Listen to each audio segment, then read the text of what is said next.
everyone, welcome back to my channel, and those who are new on this channel, please do not forget to subscribe our amazing channel. In my previous lecture, we have successfully completed 4 major topics. First one is the importance of water, second one is the amino acids, third one is the carbohydrate, and fourth one is the lipids. And in this lecture, we will discuss about another important topic, that is glycolysis. And in this lecture, we will discuss glycolytic pathway in detail. But before starting the lecture, this is about me. I am Dr. Manisha Sinha, PhD from Jawaharlal Nehru University, New Delhi, in plant microbe interaction. I have qualified CSIR UGC NET JRF. Apart from that, I have qualified various national level entrance exam at BSc, MSc and PhD level. I have 8+ year research experience in biological sciences, 4+ year teaching experience, and published couple of international research paper. Now let's start the lecture, and the topic is glycolysis. So first question is, what is glycolysis? So biology में किसी भी word का meaning समझना है तो उस word को split करते हैं. ग्लाइकोलिसिस की अगर बात करें तो ग्लाइकोलिसिस 2 ग्रीक वर्ड से बना हुआ है. First one is the glyco and second one is the lysis. Glyco का मतलब क्या होता है? स्वीट या फिर शुगर. ग्लाइकस का मतलब क्या होता है? स्वीट या फिर शुगर. वहीं पे अगर लाइसिस की बात करें तो लाइसिस का मतलब होता है splitting. So what is glycolysis? Glycolysis is the splitting of sugar. Glycolysis क्या है? Glycolysis is the splitting of sugar. So sugar क्या है? ग्लाइकोलिसिस में basically 1 molecule glucose 2 molecule pyruvic acid में कन्वर्ट होते हैं. किस चीज में कन्वर्ट होते हैं? 1 molecule glucose 2 molecule pyruvic acid में कन्वर्ट होते हैं. ग्लूकोज की अगर बात करें तो इट इज 6 कार्बन कंपाउंड. ये क्या है? ये 6 कार्बन कंपाउंड है. और ग्लूकोज बेसिकली कार्बोहाइड्रेट है, एंड कार्बोहाइड्रेट में भी glucose is monosaccharide. Means glucose is simplest sugar. Glucose क्या है? सिंपल शुगर है. कार्बोहाइड्रेट्स को बेसिकली 3 मेजर ग्रुप में क्लासिफाई किए गए हैं: मोनोसैकेराइड, ओलिगोसैकेराइड एंड पॉलीसैकेराइड. और इसको हमने डिटेल में डिस्कस किया है इन कार्बोहाइड्रेट लेक्चर. सो मोनोसैकेराइड की अगर बात करें तो मोनोसैकेराइड क्या होता है? मोनोसैकेराइड इज पॉलीहाइड्रोक्सी एल्डिहाइड और कीटोन. मोनोसैकेराइड क्या है? पॉलीहाइड्रोक्सी एल्डिहाइड और ketone. Monosaccharide is polyhydroxy aldehyde और कीटोन, और ये 3 to 7 कार्बन एटम्स के बने होते हैं और इनको फर्दर हाइड्रोलाइज नहीं कर सकते हैं. ग्लूकोज की अगर बात करें तो ग्लूकोज 6 कार्बन कंपाउंड का बना होता है, और ये क्या है? हेक्सोज, क्योंकि 6 कार्बन कंपाउंड के बने होते हैं. 3 कार्बन से जो बने होते हैं उसको ट्रायोज बोलते हैं, 4 कार्बन से जो बने होते हैं टेट्रोज बोलते हैं, 5 कार्बन से जो बने होते हैं पेंटोज बोलते हैं, 6 कार्बन से जो बने होते हैं हेक्सोज बोलते हैं, एंड 7 कार्बन से जो बने होते हैं हेप्टोज बोलते हैं. So glucose is hexose. इसके अलावा मोनोसैकेराइड्स को फंक्शनल ग्रुप के बेसिस पे 2 ग्रुप में क्लासिफाई किया गया है. First one is the aldose and second one is the ketose. Aldose उसको बोलते हैं जिसमें कार्बोनाइल ग्रुप जो होते हैं टर्मिनल पोजीशन पे होते हैं. वहीं पे कीटोज की अगर बात करें तो इसमें कार्बोनाइल ग्रुप इंटरनल पोजीशन पे होते हैं. सो ग्लूकोज क्या है? Glucose is basically aldose. And ketose के एग्जाम्पल की अगर बात करें तो कीटोज का बेस्ट एग्जाम्पल है fructose as well as dihydroxy acetone phosphate, जो कि 3 कार्बन का है, फ्रुक्टोज 6 कार्बन का. सो यहाँ हम कंसंट्रेट करते हैं ग्लूकोज पे. Glucose is hexose and aldose. So glycolysis क्या हुआ? 1 molecule glucose 2 molecule pyruvic acid में कन्वर्ट होते हैं. अब सवाल ये है कि क्या ग्लूकोज से पायरुविक एसिड में कन्वर्सन सिंगल स्टेप में होता है या मल्टीपल स्टेप में होता है? सो ग्लूकोज से पायरुविक एसिड में जो कन्वर्शन होता है ये टोटल 10 स्टेप्स में कंप्लीट होते हैं. कितने स्टेप्स में कंप्लीट होते हैं? टोटल 10 स्टेप्स में कंप्लीट होते हैं. And all steps are enzyme catalysed reaction. क्या है? All steps are enzyme catalysed reaction. It means कि हम बोल सकते हैं कि glycolysis is a series of enzyme catalysed reactions to yield 2 molecules of 3 carbon compound that is pyruvate। Glycolysis की अगर बात करें तो जब ग्लाइकोलिसिस में ये जो 10 सीक्वेंशियल रिएक्शंस होते हैं उसमें ग्लूकोज का सारा एनर्जी एटीपी एंड एनएडीएच के फॉर्म में कंजर्व नहीं होता है।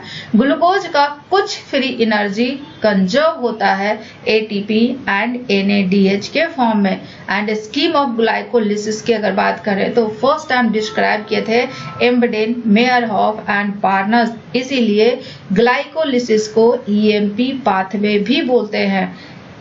ग्लाइकोलिसिस की अगर बात करें तो ये एरोबिक ऑर्गेनिजम्स में भी होते हैं as well as anaerobic organisms में भी होते हैं। एरोबिक ऑर्गेनिजम्स में भी होते हैं, एनएरोबिक ऑर्गेनिजम्स में भी होते हैं। एनएरोबिक ऑर्गेनिज्म की अगर बात करें तो it is the only process in cellular respiration. Anaerobic organisms में सेलुलर रेस्पिरेशन सिर्फ और सिर्फ ग्लाइकोलिसिस के थ्रू होता है। वहीं पे एरोबिक ऑर्गेनिजम्स की अगर बात करें तो एरोबिक ऑर्गेनिजम्स में 3 स्टेप में रेस्पिरेशन कंप्लीट होते हैं। First one is the glycolysis, second one is the citric acid cycle. Second one क्या है? Second one is the citric acid cycle and third one is the oxidative phosphorylation. Third one क्या है? Oxidative phosphorylation. So aerobic organism में जो glucose का complete oxidation होता है वो 3 स्टेप के थ्रू होता है। First one is the glycolysis, second one is the citric acid cycle and third one is the oxidative phosphorylation. Citric acid cycle को टीसीएस साइकिल भी बोलते हैं, that is tricarboxylic acid cycle या फिर Krebs cycle भी बोलते हैं। So citric acid cycle and oxidative phosphorylation, इन दोनों को हम डिटेल में डिस्कस करेंगे in independent lectures and in this lecture we will focus only on glycolysis. So aerobic organisms में सेलुलर रेस्पिरेशन 3 स्टेप्स में होते हैं, glycolysis, citric acid cycle and oxidative phosphorylation. वहीं पे एनएरोबिक ऑर्गेनिजम्स की अगर बात करें तो glycolysis is the only process in respiration. Glycolysis की अगर लोकेशन की बात करें तो ये सेल के साइटोप्लाज्म में होता है। अब सवाल ये है कि ये सेल के साइटोप्लाज्म में क्यों होता है? सेल के साइटोप्लाज्म में इसलिए होता है क्योंकि ग्लाइकोलिसिस के सारे एंजाइम साइटोप्लाज्म में प्रेजेंट होते हैं एंड ग्लाइकोलिसिस सारे लिविंग ऑर्गेनिजम्स में होते हैं, चाहे वो प्रोकैरियोट हो या फिर यूकैरियोट हो। नेक्स्ट पॉइंट की अगर बात करें तो glucose undergoes partial oxidation to form 2 molecule of pyruvic acid. क्यों? क्योंकि 1 molecule glucose 2 molecule pyruvic acid में कन्वर्ट होते हैं तो सारे के सारे एनर्जी एटीपी एंड एनएडीएच के फॉर्म में कंजर्व नहीं होते हैं। प्लांट की अगर बात करें तो प्लांट में जो ग्लूकोज है ये 2 सोर्स से आता है, एक तो सुक्रोज एंड दूसरा starch and both are end product of photosynthesis. Sucrose हो या स्टार्च हो ये दोनों के दोनों फोटोसिंथेसिस से बनते हैं। Sucrose is the transportable form of carbohydrate.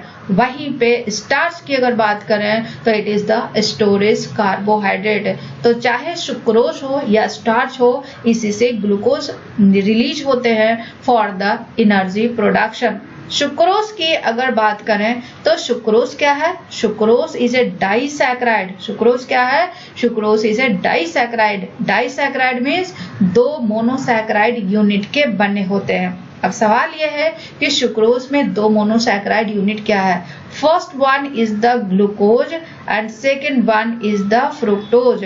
So sucrose 2 monosaccharide से बना है, first one is the glucose and second one is the fructose and sucrose is a non reducing sugar. क्या है? सुक्रोज नॉन रिड्यूसिंग शुगर है।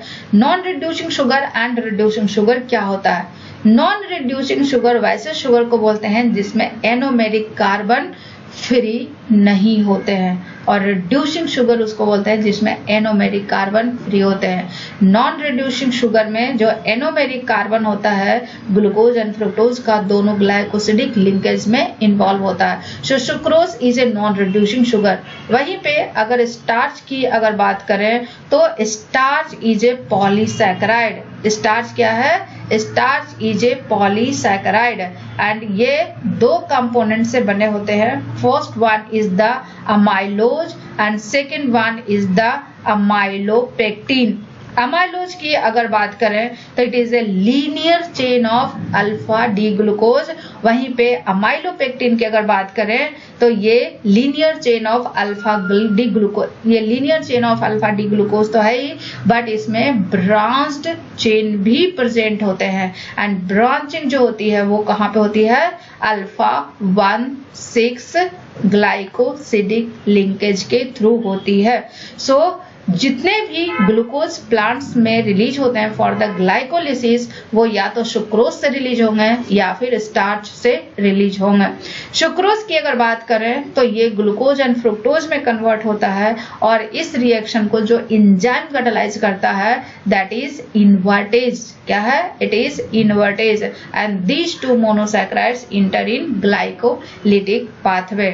Glycolysis की अगर बात करें तो it is almost universal central pathway of what? of glucose metabolism, and this pathway is with largest flux of carbon in most cells.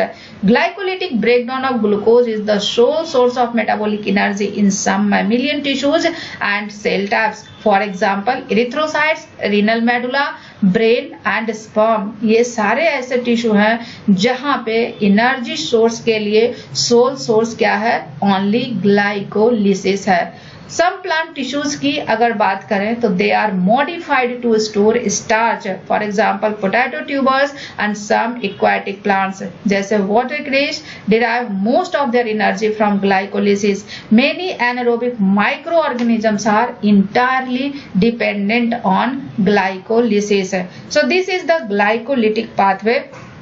Glycolysis की अगर बात करें तो ग्लाइकोलिसिस टोटल 10 स्टेप्स में कंप्लीट होते हैं। कितने स्टेप्स में कंप्लीट होते हैं?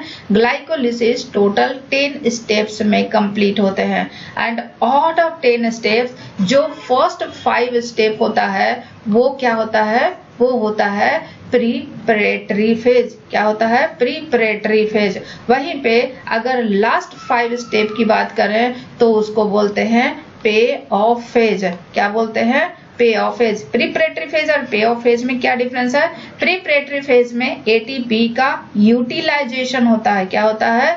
प्रीपरेटरी फेज में एटीपी का यूटिलाइजेशन होता है, वहीं पे ऑफ फेज में एटीपी का सिंथेसिस होता है। क्या होता है? एटीपी का सिंथेसिस होता है। सो ग्लाइकोलिसिस ग्लूकोज से स्टार्ट होता है। ग्लूकोज से ग्लूकोज 6 फॉस्फेट बनता है एंड ग्लूकोज से ग्लूकोज 6 फॉस्फेट बनता है तो यहाँ पे एक फॉस्फेट ग्रुप डोनर चाहिए। अब वो फॉस्फेट ग्रुप डोनर क्या है? क्योंकि ग्लूकोज में और ग्लूकोज एंड ग्लूकोज 6 फॉस्फेट में क्या डिफरेंस है? ग्लूकोज एंड ग्लूकोज 6 फॉस्फेट में सिर्फ और सिर्फ एक फॉस्फेट की डिफरेंस है एट द 6th पोजीशन। सो यहाँ पे फॉस्फोराइल ग्रुप डोनर क्या है? Phosphoryl group donor is ATP. और क्योंकि यहाँ एटीपी का यूटिलाइजेशन हो रहा है इसलिए इसको बोल रहे हैं first priming reaction. This is the first step जहाँ पे एटीपी का यूटिलाइजेशन हो रहा है and this reaction is catalysed bye enzyme hexokinase. Hexokinase क्यों बोलते हैं? काइनेज उसको बोलते हैं जो फॉस्फेट ग्रुप का ट्रांसफर करता है फ्रॉम एटीपी से टू द एक्सेप्टर न्यूक्लियोफाइल। सो यहाँ पे एटीपी से फॉस्फेट ग्रुप का ट्रांसफर कहाँ पे हो रहा है? ग्लूकोज पे हो रहा है एंड ग्लूकोज इज हेक्सोकाइनेज। सो इस एंजाइम को क्या बोलते हैं? हेक्सोकाइनेज। सेकंड स्टेप में ग्लूकोज 6 फॉस्फेट से फ्रुक्टोज 6 फॉस्फेट बनते हैं। अब इन दोनों में डिफरेंस क्या है? ग्लूकोज भी 6 कार्बन का है, फ्रुक्टोज भी 6 कार्बन का है। ग्लूकोज की अगर बात करें तो glucose is aldose, but fructose 6 phosphate की अगर बात करें तो fructose 6 phosphate is ketose, means both are isomers. So glucose 6 phosphate से जो फ्रुक्टोज 6 फॉस्फेट बनता है इस रिएक्शन को जो एंजाइम कैटालाइज करता है दैट इज फॉस्फोहेक्सोज आइसोमरेज। अब ये फ्रुक्टोज 6 फॉस्फेट से क्या बनेगा? फ्रुक्टोज 1,6 बिसफॉस्फेट बनेगा। सो फ्रुक्टोज 6 फॉस्फेट्स में एंड फ्रुक्टोज 1,6 बिसफॉस्फेट में क्या डिफरेंस है? एक फॉस्फेट ग्रुप का डिफरेंस है एट पोजीशन 1, क्योंकि 6 पोजीशन पे यहाँ पे फॉस्फेट ग्रुप है। सो फ्रुक्टोज 6 फॉस्फेट से क्या बना? फ्रुक्टोज 1,6 बिसफॉस्फेट बना, और यहाँ पे फॉस्फेट ग्रुप डोनर क्या होगा? फॉस्फेट ग्रुप डोनर होगा एटीपी। और क्योंकि ये ग्लाइकोलिसिस का सेकेंड स्टेप है जहां पे एटीपी का यूटिलाइजेशन हो रहा है, so this is second priming reaction. और इस रिएक्शन को जो एंजाइम कैटालाइज करता है दैट इज फॉस्फोफ्रुक्टोकाइनेज 1। क्या है?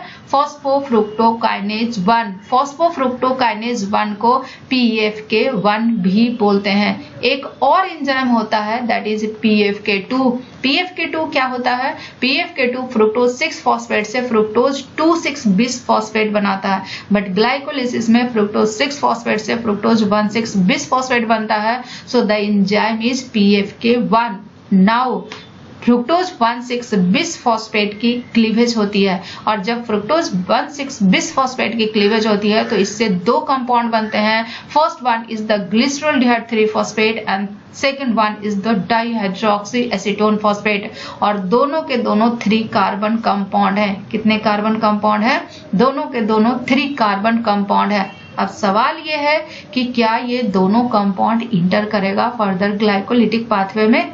The answer is no. Only glyceraldehyde 3 phosphate ही इंटर करेगा फर्दर ग्लाइकोलिटिक पाथवे में। तो सवाल यहाँ पे दूसरा ये है कि डाइहाइड्रोक्सी एसीटोन फॉस्फेट का क्या होगा? सो डाइहाइड्रोक्सी एसीटोन फॉस्फेट आइसोमेराइज होगी, क्या बनाता है? Glyceraldehyde 3 phosphate. और इस रिएक्शन को जो एंजाइम कैटालाइज करता है that is triose phosphate isomerase. वहीं पे जो क्लीवेज रिएक्शन करता है that reaction is catalyzed by aldolase, and on the basis of this reaction this pathway is named as glycolysis. glycolysis means क्या होता है? शुगर का स्प्लिटिंग। सो फ्रुक्टोज 1,6 बिसफॉस्फेट क्या है? शुगर है। यहाँ पे शुगर की क्या हो रही है? स्प्लिटिंग हो रही है। सो दिस स्टेप के बेसिस पे ही इस पाथवे का नाम रखा गया है ग्लाइकोलिसिस।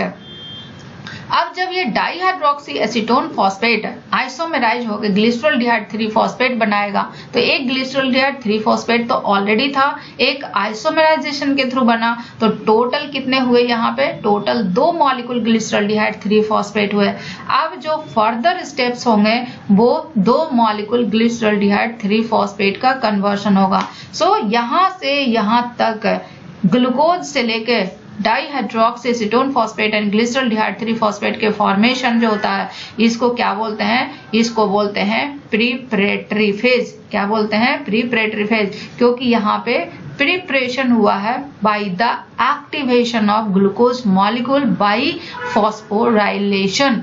अब जब ये एक्टिव हो गया है तो फर्दर इनका ऑक्सीडेशन होगा। सो ग्लिसरॉल्डिहाइड 3 फॉस्फेट कितना है? 2 मॉलिक्यूल है। अब ये ग्लिसरॉल्डिहाइड 3 फॉस्फेट से क्या बनेगा? 1,3 बिसफॉस्फोग्लिसरेट। अब इस कन्वर्शन में कौन कौन से रिएक्शन हुए वो बहुत इंपॉर्टेंट है जानना, क्योंकि ये थोड़ा यूनिक स्टेप है ग्लाइकोलिसिस का। ग्लिसरॉल्डिहाइड में फंक्शनल ग्रुप क्या है? एल्डिहाइड। वहीं पे 1,3 बिसफॉस्फोग्लिसरेट में जो फंक्शनल ग्रुप है it is anhydride phosphorylated anhydride of carboxylic acid. क्या है? Phosphorylated anhydride of carboxylic acid. anyhow this is carboxylic acid. So aldehyde से carboxylic acid is the oxidation. जब एल्डिहाइड का ऑक्सीडेशन होता है तो क्या बनता है? Carboxylic acid, and this is anhydride of carboxylic acid. So oxidation होगा तो किसी का रिडक्शन होगा। रिडक्शन किसका होगा? रिडक्शन होगा NAD+ का। सो NAD+ 2 इलेक्ट्रॉन एंड 2 प्रोटॉन लेके क्या बनाता है? NADH। और क्योंकि यहाँ पे NADH में सिर्फ एक प्रोटॉन ही एकोमोडेट होता है तो एक प्रोटॉन सॉल्यूशन में रिलीज हो जाता है। सो ग्लिसरॉल्डिहाइड 3 फॉस्फेट से जब 1,3 बिसफॉस्फोग्लिसरेट बनते हैं तो 2 मॉलिक्यूल NADH भी बनता है। 2 molecule NADH plus 2 molecule H+। दो मॉलिक्यूल क्यों बनते हैं? क्योंकि यहाँ पे दो मॉलिक्यूल ग्लिसरॉल्डिहाइड 3 फॉस्फेट का ऑक्सीडेशन हो रहा है। Now the second one is glyceraldehyde 3 phosphate and 1,3-bis phosphoglycerate में डिफरेंस क्या है? डिफरेंस एक और है फॉस्फेट का। अब सवाल यह है कि ये फॉस्फेट कहाँ से आएगा? क्या ये फॉस्फेट ग्रुप डोनर एटीपी है? नहीं, यहाँ पे फॉस्फेट ग्रुप डोनर क्या है? इनऑर्गेनिक फॉस्फेट है। So this reaction is oxidation भी हो रहा है एज वेल एज फॉस्फोराइलेशन भी हो रहा है। Means this step is oxidative phosphorylation और इसमें दो NADH बन रहे हैं फॉर 2 ग्लिसरॉल्डिहाइड 3 फॉस्फेट।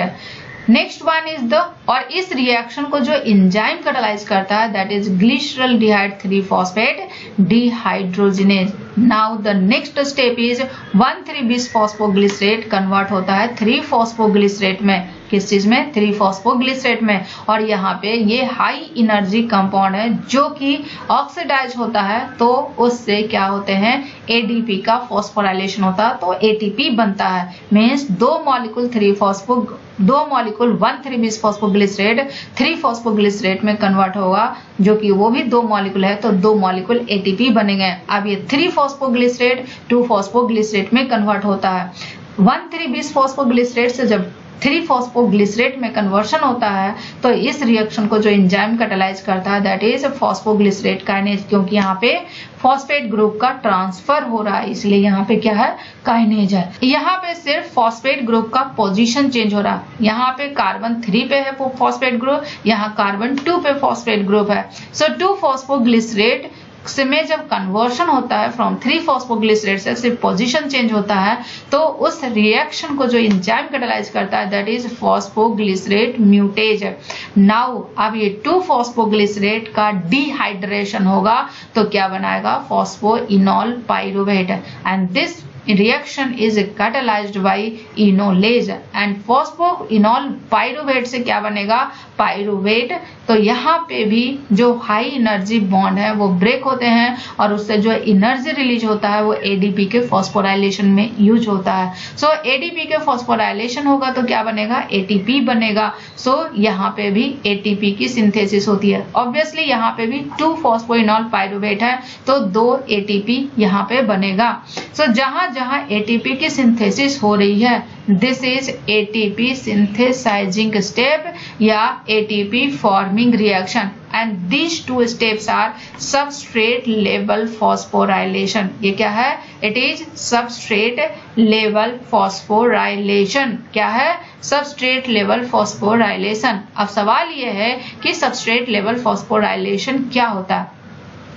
फॉस्फोराइलेशन की अगर बात करें तो फॉस्फोराइलेशन 3 तरह के होते हैं। First one is the substrate level phosphorylation, second one is the oxidative phosphorylation and third one is the photophosphorylation. Total ये 3 टाइप्स के फॉस्फोराइलेशन होते हैं, SLP, ऑक्सीडेटिव एंड फोटोफॉस्फोराइलेशन। अब सवाल यह है कि इन तीनों में डिफरेंस क्या है। ऑक्सीडेटिव एंड फोटोफॉस्फोराइलेशन की बात करें तो इनमें ATP की सिंथेसिस के लिए किस चीज की रिक्वायरमेंट होती है?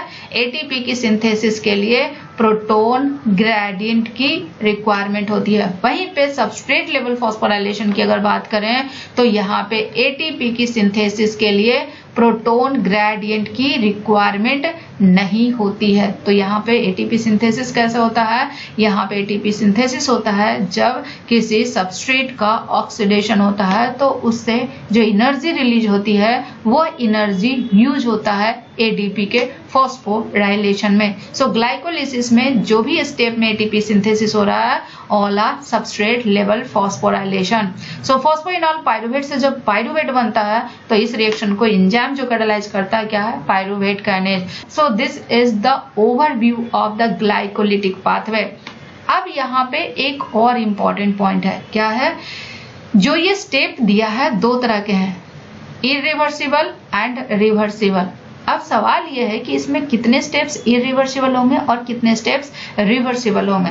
सो ये थंब रूल है, जिस स्टेप में ATP का इन्वॉल्वमेंट हो रहा है, चाहे ATP कंज्यूम हो रहा है या ATP सिंथेसिस हो रहा है, वो स्टेप क्या है? इरिवर्सिबल स्टेप है। फॉर एग्जाम्पल स्टेप 1 जिसमें एटीपी का कंजम्पशन हो रहा है। स्टेप 3 एटीपी का कंजम्पशन हो रहा है। स्टेप 7 एटीपी का फॉर्मेशन हो रहा है। स्टेप 10 एटीपी का फॉर्मेशन हो रहा है। सो 1, 3, 7 एंड 10 ये 4 स्टेप हैं जो कि इरिवर्सिबल स्टेप हैं, इरिवर्सिबल रिएक्शन है। बाकी जो रिमेनिंग है दे आर रिवर्सिबल रिएक्शन। सो इस पाथवे की अगर बात करें तो 1 मॉलिक्यूल ग्लूकोज के कंप्लीट ऑक्सीडेशन से ग्लाइकोलिसिस पाथवे के थ्रू कितना एटीपी का सिंथेसिस होता है। टोटल एटीपी कंजम्पशन की अगर बात करें 1 मॉलिक्यूल ग्लूकोज में तो टोटल कितने हो रहे हैं, 2 मॉलिक्यूल एटीपी यूज हो रहे हैं। कितने हो रहे हैं, 2 एटीपी मॉलिक्यूल यूज हो रहे हैं। एंड टोटल एटीपी फॉर्मेशन की बात करें, टोटल एटीपी फॉर्मेशन की अगर बात करें तो टोटल एटीपी का फॉर्मेशन कितना हो रहा है, 2 एटीपी 7th स्टेप में हो रहा है एंड 2 एटीपी 10th स्टेप में हो रहा है। इट मीन्स कि टोटल 4 एटीपी का फॉर्मेशन हो रहा है। NADH की अगर बात करें तो NADH का फॉर्मेशन कितना हो रहा है, NADH फॉर्मेशन की अगर बात करें तो टोटल 2 NADH का फॉर्मेशन हो रहा है। अब यहाँ पे सवाल यह है कि नेट एटीपी फॉर्मेशन कितना हो रहा है ग्लाइकोलिसिस में, क्योंकि 2 एटीपी कंज्यूम हो रहा है। टोटल 4 एटीपी बन रहा है और 2 एटीपी कंज्यूम हो रहा है। इट मीन्स कि जो नेट एटीपी की सिंथेसिस होगी ग्लाइकोलिसिस के दौरान 4-2 होगा। इट मीन्स कि टोटल जो नेट एटीपी की सिंथेसिस होगी वो 2 एटीपी होगी। सो this is overview of glycolysis. अब हम इसको डिटेल में देखते हैं step by step. First step is the phosphorylation of glucose. So this is the glucose. ये हमने डिटेल में डिस्कस किया था कार्बोहाइड्रेट चैप्टर में कि ग्लूकोज मोनोसैकेराइड जो होते हैं वो रिंग फॉर्म में as well as open chain में भी एग्जिस्ट करते हैं। So this is the ring form of glucose. This is the first carbon, this is the second carbon, this is the third carbon, this is the fourth carbon, this is the fifth carbon and this is the sixth carbon. Sixth carbon पे glucose पे क्या है, OH group है। अब इस sixth carbon पे phosphate group add होगा। अब ये फॉस्फेट ग्रुप ऐड कौन करेगा, एक enzyme that is hexokinase. Hexokinase क्यों बोलते हैं, क्योंकि ग्लूकोज हेक्सोज है और यहाँ पे फॉस्फेट ग्रुप का ट्रांसफर हो रहा है from the ATP. So ATP is the phosphate group donor और ये एटीपी से फॉस्फेट ग्रुप ट्रांसफर होगा तो ये एटीपी एडीपी में कन्वर्ट हो जाएगा, क्योंकि एक एटीपी तो ग्लूकोज पे ट्रांसफर हो गया, राइट। सो एक एटीपी का फॉस्फेट ट्रांसफर कहाँ हो गया, ग्लूकोज के 6th पोजीशन पे, तो ये क्या बनाएगा, ग्लूकोज 6 फॉस्फेट है। अब इस रिएक्शन का हेक्सोकाइनेज की अगर बात करें तो हेक्सोकाइनेज के लिए एक मेटल आयन की रिक्वायरमेंट होती है and that is magnesium ion. So जो हेक्सोकाइनेज है उनकी एक्टिविटी के लिए मैग्नीशियम आयन की रिक्वायरमेंट होती है। अब सवाल यह है कि हेक्सोकाइनेज की एक्टिविटी के लिए मैग्नीशियम आयन की रिक्वायरमेंट क्यों होती है, क्योंकि हेक्सोकाइनेज का जो ट्रू सबस्ट्रेट है वो ATP4- नहीं है बल्कि MgATP2- कॉम्प्लेक्स है। क्या है, MgATP2- कॉम्प्लेक्स है। अब यहाँ पे मैग्नीशियम आयन का इंपॉर्टेंस क्या है, मैग्नीशियम आयन क्या करता है, जो निगेटिव चार्जेस होते हैं फॉस्फोराइल ग्रुप के एटीपी में उसको शील्ड करता है and making the terminal phosphorus atom N easier target for nucleophilic attack by the OH of oxygen, क्योंकि ऑक्सीजन पे क्या है, लोन पेयर इलेक्ट्रॉन है। अब ये लोन पेयर इलेक्ट्रॉन किस पे अटैक करेगा, एटीपी का जो टर्मिनल फॉस्फेट ग्रुप है। अगर इस पे ज्यादा निगेटिव चार्ज होगा तो ये न्यूक्लियोफाइल इस पे अटैक नहीं कर पाएगा। इसीलिए जो ट्रू सबस्ट्रेट है MgATP-2 है, Mg का जो प्लस चार्ज है उसके निगेटिव चार्ज को क्या करता है, शील्ड करता है, जिससे गुड न्यूक्लियोफाइल की तरह, जिससे टर्मिनल फॉस्फोरस एटम पे इजी हो जाता है OH ग्रुप को अटैक करना। हेक्सोकाइनेज की अगर बात करें तो हेक्सोकाइनेज जब ग्लूकोज से बाइंड करता है और ATP से बाइंड करता है तो इसमें चेंजेस होते हैं। अब सवाल ये है कि क्या चेंजेस होते हैं। जब हेक्सोकाइनेज ग्लूकोज से बाइंड करेगा तो उसके शेप में प्रोफाउंड चेंज होते हैं and that is referred as induced fit. वहीं पे अगर एटीपी बाइंड करेगा तो एटीपी जब बाइंड करता है तो इसके दो डोमेन जो होते हैं, दिस टू डोमेन आपस में क्लोज आ जाते हैं। क्या करते हैं? आपस में क्लोज हो जाते हैं and it is about 8 angstrom close to each other. और जब ये दोनों क्लोज आएगा तो उससे क्या होगा? ग्लूकोज और एटीपी पास हो जाएंगे और ग्लूकोज और एटीपी जब पास होंगे तो ग्लूकोज का न्यूक्लियोफाइल यहाँ पे आसानी से अटैक कर सकता है। हेक्सोकाइनेज की अगर बात करें तो it is a soluble cytosolic protein. Hexokinase is present in all cells of all organism. Hepatocytes also contain a form of hexokinase जिसको बोलते हैं hexokinase 4. हिपैटोसाइट्स में जो हेक्सोकाइनेज होते हैं उसको क्या बोलते हैं? हेक्सोकाइनेज 4। और हेक्सोकाइनेज 4 का दूसरा नाम क्या है? Glucokinase. And this glucokinase differs from other forms of hexokinase in kinetic and regulatory properties. So two enzyme that catalyzes the same reaction but are encoded in different gene are called isozymes. Means hexokinase and hexokinase 4 या glucokinase क्या हुआ? Iso enzymes हुआ। Second step क्या है? Glucose 6 phosphate convert होता है fructose 6 phosphate में and glucose 6 phosphate से फ्रुक्टोज 6 फॉस्फेट के कन्वर्शन का जो एंजाइम कैटालाइज करता है दैट इज फॉस्फोहेक्सोज आइसोमरेज। क्या है? ग्लूकोज एल्डोज है, फ्रुक्टोज कीटोज है। सो एल्डोज से कीटोज में कन्वर्शन है और इस रिएक्शन की एक्टिविटी और इस एंजाइम की एक्टिविटी के लिए भी मैग्नीशियम आयन चाहिए। अब सवाल ये है कि ये एल्डोज से कीटोज में कैसे कन्वर्ट होता है? एल्डोज से कीटोज में जो कन्वर्सन है it is the movement of proton. Proton का मूवमेंट की वजह से एल्डोज से कीटोज में कन्वर्शन होता है and this is catalyzed by base catalyzed reaction और base catalyzed reaction पे के एक्टिव साइट पे क्या होता है? ग्लूटामेट रेजिड्यू होता है। so this is B stands for base catalyzed reaction और जो कि ग्लूटामेट होता है इसके एक्टिव साइट से और यही ग्लूटामेट क्या करता है कि इसके प्रोटॉन के मूवमेंट को फैसिलिटेट करता है। so मूवमेंट की प्रोटॉन की मूवमेंट की फैसिलिटेशन की वजह से ही ग्लूकोज 6 फॉस्फेट फ्रुक्टोज 6 फॉस्फेट में कन्वर्ट होता है। तो this is sufficient mechanism you should know how glucose 6 phosphate converted into fructose 6 phosphate fructose 6 phosphate. The third step is the conversion of fructose 6 phosphate से fructose 1,6 bisphosphate and this step is again phosphorylation but this time phosphorylation 1 carbon पे नहीं होता but this time जो phosphorylation होता है वो 6 carbon पे already है तो इस टाइम फर्स्ट कार्बन पे होता है। इस रिएक्शन की रिक्वायरमेंट क्यों हुई? इस रिएक्शन की रिक्वायरमेंट इसलिए है क्योंकि नेक्स्ट स्टेप में क्या होता है? क्लीवेज होता है तो इसमें सिमेट्री होना रिक्वायर्ड है और इस रिएक्शन को जो एंजाइम कैटालाइज करता है दैट इज फॉस्फोफ्रुक्टोकाइनेज 1। फॉस्फोफ्रुक्टोकाइनेज 2 भी होता है जो कि कैटालाइज करता है formation of fructose 2,6 bisphosphate from the fructose 6 phosphate. Means fructose 6 phosphate से फ्रुक्टोज 2,6 बिसफॉस्फेट बनाता है। वहीं पे फ्रुक्टोज PFK1 की अगर बात करें तो ये फ्रुक्टोज 6 फॉस्फेट से फ्रुक्टोज 1,6 बिसफॉस्फेट बनाता है। अगेन यहाँ पे भी जो फॉस्फोराइल ग्रुप डोनर है वो क्या है? ATP है और इस एंजाइम की एक्टिविटी के लिए क्या चाहिए? मैग्नीशियम आयन चाहिए। PFK1 is the regulatory enzyme, one of the most complex known. It is the major point of regulation in glycolysis.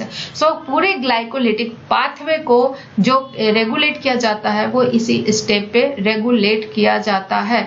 यहाँ पे अगर बात करें कि फ्रुक्टोज से फ्रुक्टोज 1,6 बिसफॉस्फेट बन गया। सो जैसे ही फ्रुक्टोज 1,6 बिसफॉस्फेट बनता है so this pathway is committed for glycolysis.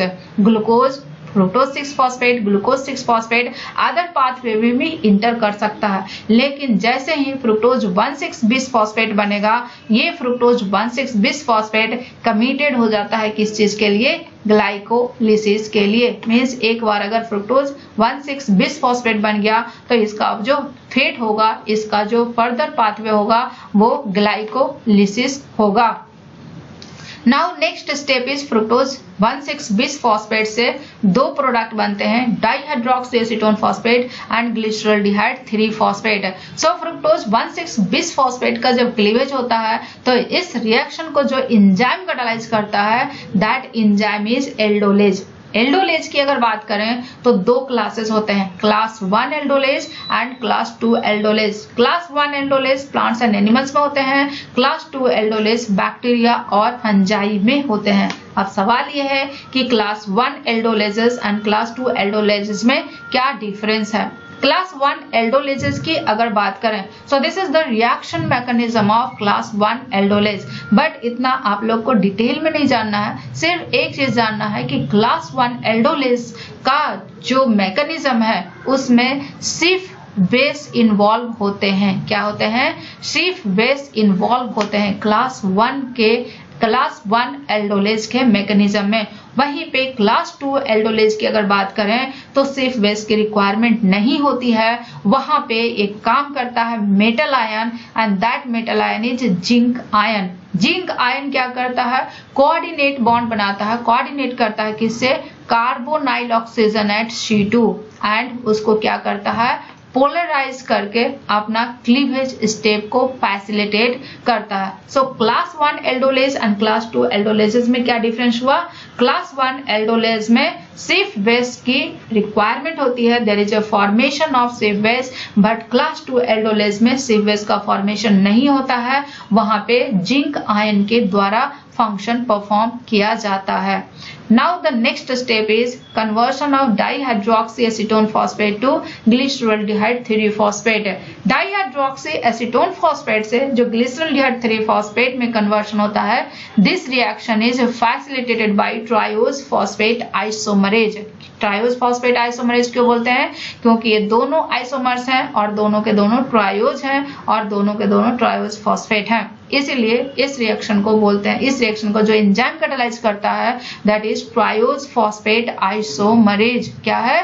Triose phosphate isomerase. So this is the another reaction. क्यों? क्योंकि ग्लिसरॉल्डिहाइड 3 फॉस्फेट ही इंटर करता है फर्दर ग्लाइकोलिटिक पाथवे में। Now the fate of carbon. अब सवाल यह है कि ग्लूकोज का कौन सा कार्बन कौन से प्रोडक्ट का कार्बन होता है? So this is fructose 1,6 bis phosphate. Fructose 1,6 bis phosphate का ही जो कार्बन है वह ग्लूकोज का कार्बन है। This is carbon number 1, carbon number 2, carbon number 3, carbon number 4, 5 and 6। अब जब फ्रुक्टोज 1,6 बिस फॉस्फेट का क्लीवेज होता है तो दो कंपाउंड बनेगा, this is the first compound and this is the second compound. जो फर्स्ट कंपाउंड बनेगा, क्योंकि यहाँ पे कार्बोनिल ग्रुप जो है वो इंटरनल है, इसीलिए ये प्रोडक्ट क्या बनेगा? डाइहाइड्रोक्सी एसीटोन फॉस्फेट है। और ये जो प्रोडक्ट बनेगा, क्योंकि यहाँ पे इसका ऑक्सीडेशन होता है तो एल्डिहाइड ग्रुप बनता है, मीन्स यहाँ पे टर्मिनल कार्बोनिल ग्रुप है। So this one is the glyceraldehyde 3 phosphate. So ये कौन सा कार्बन है ग्लूकोज का? First carbon, second carbon, third carbon. और ये कौन सा हुआ? Fourth carbon, fifth carbon and sixth carbon. So dihydroxy acetone phosphate का जो कार्बन है वो ग्लूकोज का first, second and third carbon है। वहीं पे ग्लिसरॉल्डिहाइड 3 फॉस्फेट का जो कार्बन है इट इज 4, 5 एंड 6 कार्बन। अब सवाल ये है कि क्या ये कार्बन इक्विवेलेंट होते हैं? मीन्स जो 6 कार्बन है, 6 carbon is equivalent to first carbon, fifth carbon is equivalent to second carbon and fourth carbon is equivalent to third carbon. So derived from glucose carbons, fourth carbon 3 carbon same है, 5 carbon 2 carbon same है, 6 carbon and 1 carbon same है। और ये भी बहुत ही important है, इससे direct questions आते हैं। Now the second phase is the payoff phase of glycolysis। glycolysis का जो payoff phase है उसमें ATP और NADH की सिंथेसिस होती है। So this phase is energy conserving phosphorylation step. So first क्या होगा पे ऑफ फेज का कन्वर्सन ऑफ ग्लिसरॉल्डिहाइड 3 फॉस्फेट से 1,3-bis फॉस्फोग्लिसरेट। अब glyceraldehyde 3 phosphate and 1,3-bis phosphoglycerate में डिफरेंस क्या है? डिफरेंस सिर्फ और सिर्फ एक फॉस्फेट का है। और दूसरा डिफरेंस है ऑक्सीडेशन होता है, एल्डिहाइड का ऑक्सीडेशन होता है तो क्या बनता है? कार्बोक्सिलिक एसिड अनहाइड्राइड, जो कि phosphorylated anhydride of carboxylic acid.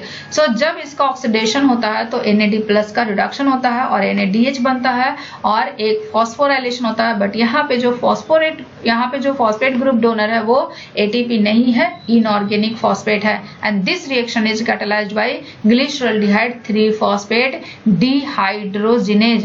Now the next step is conversion of 1,3-bis phosphoglycerate to 3-phosphoglycerate and this reaction is catalyzed by phosphoglycerate kinase। क्योंकि यहाँ पे ये जो हाई एनर्जी बॉन्ड है ये ब्रेक हो रहा है और फॉस्फेट ग्रुप का ट्रांसफर हो रहा है to the ATP, means ADP का फॉस्फोराइलेशन हो रहा है और ATP बनता है। सो दिस इज द फर्स्ट ATP forming reaction. And phosphoglycerate kinase के लिए एक मेटल आयन की रिक्वायरमेंट होती है, दैट इज मैग्नीशियम आयन। सो ये यहाँ पे क्या हुआ? 1,3-bis फॉस्फोग्लिसरेट से क्या बना? 3-phosphoglycerate। Now the next step is the 3-phosphoglycerate से क्या बनेगा? 2-phosphoglycerate। और यहाँ पे सिर्फ और सिर्फ फॉस्फेट ग्रुप का पोजीशन चेंज हो रहा है। इसमें फॉस्फेट ग्रुप 3rd कार्बन पे है, इसमें फॉस्फेट ग्रुप 2 कार्बन पे है। अब इस रिएक्शन को जो एंजाइम कैटलाइज करता है दैट इज फॉस्फोग्लिसरेट म्यूटेज। म्यूटेज उस एंजाइम को बोलते हैं जो फंक्शनल ग्रुप का पोजीशन चेंज करता है विद इन द मॉलिक्यूल। और इस एंजाइम की एक्टिविटी के लिए भी मैग्नीशियम आयन की रिक्वायरमेंट होती है। अब सवाल ये है कि यहाँ पे फंक्शनल ग्रुप का पोजीशन चेंज कैसे होता है, इस फॉस्फेट ग्रुप का पोजीशन चेंज कैसे होता है? यहाँ पे पहले क्या होता है, जो फॉस्फोग्लिसरेट म्यूटेज एंजाइम है उसके हिस्टिडीन रेजिड्यू क्या होते हैं? फॉस्फोराइलेटेड होते हैं। जब ये हिस्टिडीन रेजिड्यू फॉस्फोराइलेटेड हो जाता है तो ये फॉस्फेट ग्रुप इसके 2nd नंबर कार्बन पे क्या करता है? फॉस्फेट ग्रुप ट्रांसफर करता है। और जैसे ही 2nd नंबर पे फॉस्फेट ग्रुप ट्रांसफर हो जाएगा तो ये क्या बनाएगा? 2,3-bis phosphoglycerate. Small amount of 2,3-bis phosphoglycerate सारे सेल्स में होते हैं। वहीं पे अगर इरिथ्रोसाइट्स की बात करें तो इरिथ्रोसाइट्स में ये 2,3-BPG जो होता है वो मेजर कंपोनेंट होता है जो कि हीमोग्लोबिन का ऑक्सीजन से एफिनिटी को रेगुलेट करता है। सो 2,3-BPG ऑलमोस्ट सारे सेल्स में होते हैं, स्मॉल अमाउंट में होते हैं, बट एरिथ्रोसाइट्स में ये मेजर कंपोनेंट है। क्यों मेजर कंपोनेंट है? क्योंकि ये हीमोग्लोबिन का ऑक्सीजन के प्रति एफिनिटी को रेगुलेट करता है। सो जैसे ये 2,3-BPG बनता है मीन्स यहाँ पे फॉस्फेट ग्रुप का ट्रांसफर होता है 2nd नंबर कार्बन पे, तो 3rd नंबर कार्बन पे जो फॉस्फेट है वो हिस्टिडीन पे ट्रांसफर हो जाता है। So the product is 2-phosphoglycerate। Now 2-phosphoglycerate से फॉस्फोइनॉल पायरुवेट बनता है एंड यहाँ पे डिहाइड्रेशन रिएक्शन होता है and this reaction is catalysed by enolase. So ये जो H और OH है वाटर के फॉर्म में निकलते हैं और यहाँ पे डबल बॉन्ड का फॉर्मेशन होता है, that is phosphoenol pyruvate. Now phosphoenol pyruvate से क्या बनेगा? पायरुवेट बनेगा। This is high energy bond, this is high energy compound. और ये जब हाई एनर्जी कंपाउंड का ये बॉन्ड ब्रेक होता है तो ADP का फॉस्फोराइलेशन होता है और ATP बनता है। और जब ये फॉस्फेट ग्रुप ट्रांसफर हो जाएगा ADP पे तो ये क्या बन जाएगा? पायरुवेट। और इस रिएक्शन को जो एंजाइम कैटलाइज करता है that is pyruvate kinase. And pyruvate kinase की एक्टिविटी के लिए एक आयन की रिक्वायरमेंट नहीं होती है, 2 आयन की रिक्वायरमेंट होती है। एक तो पोटेशियम आयन और दूसरा या तो मैग्नीशियम आयन या फिर मैग्नीज आयन। पोटेशियम आयन तो कंपलसरी है, दूसरा आयन या तो मैग्नीज आयन होगा या फिर मैग्नीशियम आयन होंगे। सो फॉस्फोइनॉल पायरुवेट से क्या बना? Pyruvate. And this reaction is catalysed by pyruvate kinase and there is formation of ATP। यहाँ पे जो पायरुवेट है पहले इनॉल फॉर्म में होते हैं, देन आफ्टर टॉटोमेराइजेशन ये कीटो फॉर्म में कन्वर्ट हो जाते हैं। Now the regulation of glycolysis. Glycolysis की अगर बात करें तो ग्लाइकोलिसिस का टाइट रेगुलेशन होता है। क्यों? क्योंकि ये मेजर पाथवे है फॉर द एनर्जी फ्लो।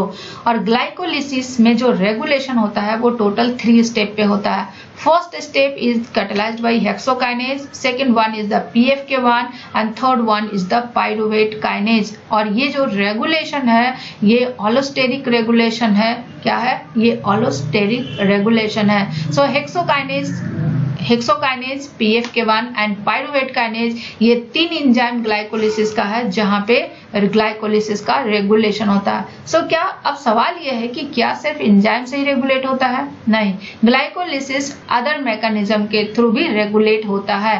अगर सेल्स में ATP का कंसंट्रेशन ज्यादा होगा, क्या होगा? अगर सेल्स में ATP का कंसंट्रेशन ज्यादा होगा तो ये ATP इन एंजाइम को रेगुलेट करेगा। मीन्स अगर ATP का कंसंट्रेशन ज्यादा होगा तो ये एंजाइम इनहिबिट कर जाएंगे। वहीं पे अगर ATP का कंसंट्रेशन कम होगा तो ये एंजाइम एक्टिव हो जाएंगे। सो ओवरऑल अगर बोला जाए तो ग्लाइकोलिसिस का रेगुलेशन ये 3 स्टेप पे होता है बाय ATP और NADH। ओवरऑल बैलेंस शीट की अगर बात करें, for the complete oxidation of glucose only in glycolysis, although complete oxidation of glucose नहीं होता है by glycolysis, it is the partial oxidation. So अगर सिर्फ ग्लाइकोलिसिस को कंसीडर करें तो कितने ATP, कितने NADH बनते हैं, कितने ATP खर्च होते हैं। सो फर्स्ट स्टेप क्या है? ग्लूकोज से ग्लूकोज 6 फॉस्फेट, जहां पे एक ATP कंज्यूम हो रहा है। माइनस साइन इंडिकेट करता है किस चीज को? ATP कंजम्पशन को। सो यहाँ पे एक ATP कंज्यूम हो रहा है। वहीं पे सेकंड स्टेप में फ्रुक्टोज 6 फॉस्फेट से जब फ्रुक्टोज 1,6 बिस फॉस्फेट बनता है तो यहाँ पे भी एक ATP का कंजम्पशन हो रहा है। थर्ड स्टेप ग्लिसरॉल्डिहाइड 3 फॉस्फेट से 1,3 बिस फॉस्फोग्लिसरेट बनते हैं और ये 2 मॉलिक्यूल हैं। सो एक ग्लिसरॉल्डिहाइड 3 फॉस्फेट से एक मॉलिक्यूल 1,3 बिस फॉस्फोग्लिसरेट बनता है तो वहां पे एक NADH का सिंथेसिस होता है। तो यहाँ पे कितने NADH बनेंगे? 2 NADH बनेंगे। और एक NADH की अगर बात करें तो एक NADH से 2.5 ATP बनता है। क्या बनता है? 2.5 ATP बनता है। और ये डिपेंड करता है कि कौन से सटल सिस्टम से काम कर रहा है, क्योंकि ये साइटोप्लाज्म में है और साइटोप्लाज्म से डायरेक्टली NADH इलेक्ट्रॉन ट्रांसफर नहीं कर सकता है कॉम्प्लेक्स 1 को। सो पहले ये NADH इनडायरेक्टली सटल सिस्टम के थ्रू इलेक्ट्रॉन ट्रांसफर करते हैं। तो यहाँ पे 2 सटल सिस्टम काम करते हैं, मैलेट एस्पर्टेट सटल और ग्लिसरॉल 3 फॉस्फेट सटल। अगर मैलेट एस्पर्टेट सटल है तो वहां पे उस कंडीशन में एक NADH से 2.5 ATP बनेगा, लेकिन अगर ग्लिसरॉल 3 फॉस्फेट सटल है तो वहां पे 1.5 ATP बनेंगे। सो ये डिपेंड करता है 3 ATP बनेगा या 5 ATP बनेगा on the involvement of shuttle system. Next step 1,3 बिस फॉस्फोग्लिसरेट से 1,3 बिस फॉस्फोग्लिसरेट से 3 फॉस्फोग्लिसरेट की जब सिंथेसिस होती है तो एक ATP का सिंथेसिस होता है, लेकिन यहाँ पे 2 मॉलिक्यूल हैं तो यहाँ पे 2 ATP की सिंथेसिस होगी। So total number of ATP कितना होगा? 2। Next step is that phosphoenol pyruvate से पाइरुवेट जब बनता है तो वहां पे भी एक ATP की सिंथेसिस होती है, बट टोटल 2 फॉस्फोइनॉल पाइरुवेट होते हैं और 2 पाइरुवेट बनते हैं तो यहाँ पे 2 ATP की सिंथेसिस होगी। तो सिर्फ डायरेक्ट ATP की बात करें तो ATP की सिंथेसिस कितनी होती है? टोटल ATP की सिंथेसिस जो होती है वो कितना होता है? टोटल ATP की सिंथेसिस टोटल 4 ATP का सिंथेसिस होता है for the complete oxidation of glucose from the glycolytic pathway. This is 2 ATP 2 ATP। So total 4 ATP की सिंथेसिस होती है। टोटल ATP कंजम्पशन की अगर बात करें तो टोटल ATP की कंजम्पशन कितनी होती है? एक ATP और एक ATP, total 2 ATP। And net gain of ATP की अगर बात करें तो कितना हुआ? 4 - 2 यानी कि 2 ATP। एंड NADH कितना हुआ? टोटल NADH की अगर बात करें तो टोटल 2 NADH। सो ग्लाइकोलिसिस में नेट गेन ऑफ ATP कितना हुआ? 2 ATP एंड NADH से 2 ATP बनते हैं। So this is all about glycolytic pathway and in my next lecture we will discuss about feeder pathways for glycolysis. So stay tuned for this lecture and if you have any doubt and query, please leave comment in the comment section and please do not forget to subscribe our amazing channel.